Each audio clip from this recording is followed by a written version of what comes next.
இன்னைக்கு நம்ம பார்க்க போறது கரூரர் வாழ்க்கையில் நடந்த ஒரு அற்புதம். கரூர் தேவர் ஒரு சமயம் திருநெல்வேலியில் இருக்கக்கூடிய நெல்லையப்பர் அவரை தரிசிக்கிறதுக்கு கோவிலுக்கு போற ராசை வந்துச்சு. அந்த நேரம் நிவேதன காலம். அங்க போயிட்டு இறைவனை நெல்லையப்பா வா அப்படின்னு சொல்லி 3 முறை கூப்பிடுறாரு.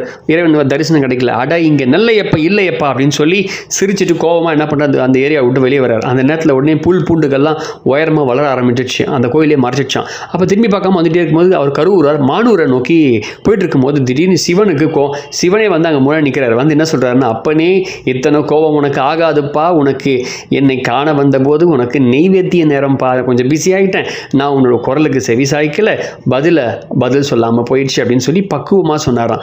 சரி போனது போகட்டும், நீ மறுபடியும் திரும்பி வா அப்படின்னு சொல்லி பொறுமையாக அழகாக சொன்னோன்னா கரூரார் சமாதானமாகி நெல்லையை நோக்கி நடக்க ஆரம்பிச்சாராம். அப்படி நடக்கும்போது ஒவ்வொரு அடிக்கும் ஒரு பொற்காசுன்னு கணக்கிட்டு வழங்கினாரான் நம்முடைய இறைவன். எவ்வளோ அற்புதமாக இருக்குது. மறக்காமல் சப்ஸ்கிரைப் பண்ணுங்கள். நன்றி.